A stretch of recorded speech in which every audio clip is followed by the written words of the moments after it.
Kusman mendapat julukan ahli neraka oleh Rasulullah Shallallahu Alaihi Wasallam, padahal ia adalah salah satu sahabat Nabi yang ikut serta berjuang di perang Uhud. Kusman pun disebut sebagai orang munafik.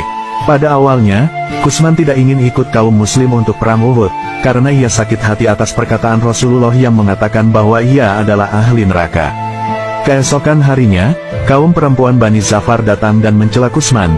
Hai Kusman, orang lain keluar ikut berperang, sedangkan engkau berdiam diri saja di rumah. Apakah kau tidak malu? Mestinya kamu merasa malu, karena hanya berdiam diri di rumah seperti perempuan. Kusman tidak menjawab sepatah kata pun dan memilih menghindar, namun perempuan-perempuan itu mengejar dan berkata lagi. Sungguh kau seperti perempuan, kaummu pergi untuk berperang, sedangkan kau duduk-duduk nyaman di rumah. Setelah mendengar berulang kali cacian dari kaum perempuan, Kusman merasa marah dan harga dirinya terbangkitkan. Ia bergegas masuk rumah dan keluar lagi membawa pedang, tombak, dan perisainya. Kemudian, ia menunggangi kuda miliknya dan menuju Uhud untuk menyusul Rasulullah Shallallahu Alaihi Wasallam. Ia tiba di Uhud saat Nabi Muhammad sedang merapikan barisan pasukan Muslim. Kusman mengambil barisan paling belakang, hingga berjalan sampai ke barisan paling depan, yang berposisi sebagai pelempar anak tombak. Kusman sendiri, dikisahkan memang mahir melempar tombak, sehingga lemparannya tersebut terlihat jauh dan ringan seperti anak panah. Saat berperang, Kusman membuat takjub para kaum muslim. Semangat dan keberaniannya patut diacungi jempol. Setelah melemparkan tombak, Kusman mengayunkan pedangnya dan menghunus pihak lawan dengan ganas.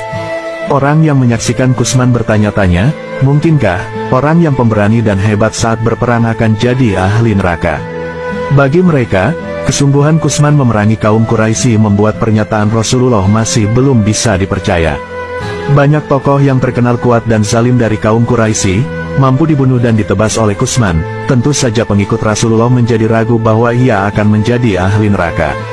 Kusman terus berperang mengayunkan pedangnya, membabat, dan menumbangkan siapa saja.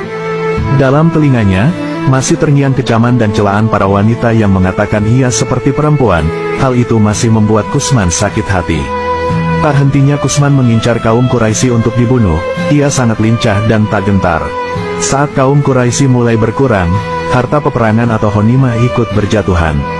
Saat dirasa menang, kaum muslimin memunguti honimah tersebut. Namun Kusman tidak tertarik dan tetap berperang, hingga pedangnya patah. Meskipun patah, Kusman masih bertahan hidup. Kusman menerima banyak luka berkat keberaniannya tersebut, banyak darah bersimbah di tubuhnya. Qatadah bin An-Nu'man mendekati Kusman dan memberi selamat pada Kusman, bahwa ia akan mendapat kesyahidan. Kusman berkata, "Demi Allah, aku tidak berperang karena agama, tapi demi harga diriku." Kusman terdengar sangat lemah dan kesakitan, karena tidak tahan ia akhirnya mengambil anak panah dan menusukkan ke dadanya sendiri. Ia pun meninggal karena bunuh diri. Benar kata Rasulullah Shallallahu Alaihi Wasallam bahwa Kusman adalah seorang ahli neraka, dan begitulah kisah pahlawan perang yang seharusnya syahid di jalan Allah, namun ternyata dia adalah ahli neraka. Astaghfirullahaladzim. Semoga kita dijauhkan dari sifat-sifat munafik seperti kisah Kusman. Semoga kita termasuk umat Nabi Muhammad yang mendapat syafaatnya kelak di yaumil akhir.